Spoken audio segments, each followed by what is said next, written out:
Mr. Rush was the fastest thing on two legs.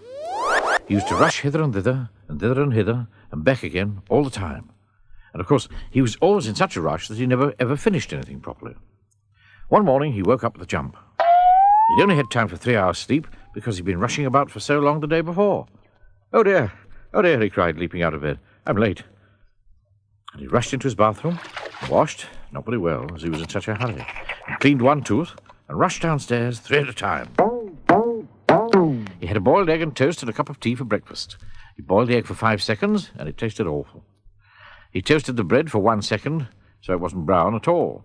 And as he couldn't bear to wait for the kettle to boil, he made his tea with cold water. Ooh, what a horrid breakfast. And of course, he was in such a rush that he only ate half of it. Rush. Silly fellow. After his half of breakfast, he rushed off again. Out of his front door, leaving it open, down his garden path, out of his garden gate, leaving it open too, and off down the lane. He passed Mr. Happy. Hello, called Mr. Happy. Morning, Mr. Rush. Where are you off to? Can't stop, cried Mr. Rush. I'm in too much of a hurry. I can see that, thought Mr. Happy to himself as he watched Mr. Rush disappear into the distance. I wonder where he's going. Where Mr. Rush was going was nowhere. Fast, as usual. He rushed around all the morning, then he rushed home, had a quick bite to eat, a sandwich without bread, and then rushed off again and rushed around all the afternoon. That evening he was reading a magazine, never had time to read a book, when he saw an advertisement for a holiday. Oh, he said, I'd like that. I haven't had a holiday for ages.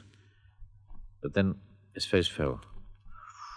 I can't go on holiday, he thought, because I don't have any money. Then he thought again, and his face rose. I know, he thought, I'll get a job.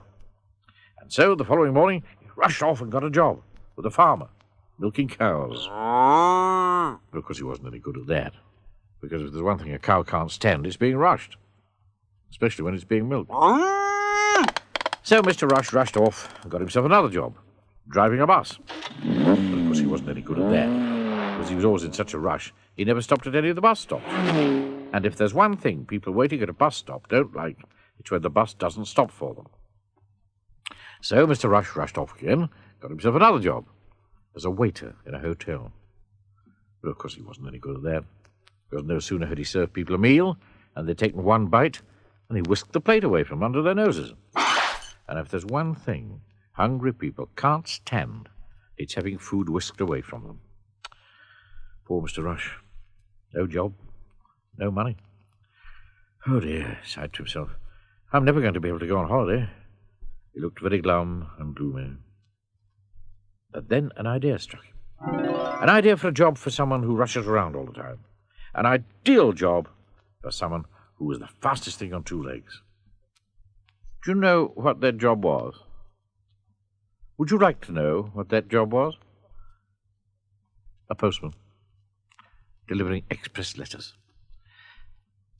Mr. Rush was so good at it that he delivered twice as many letters in half the time any postman had ever done it before. And soon he'd saved enough money for that holiday of his. And so, the very next week, there was Mr. Rush sitting on a beach in the hot sunshine under a palm tree on holiday. Oh, this is the life, he grinned, and rushed off for a swim. It was 15th that morning, and it wasn't even breakfast time.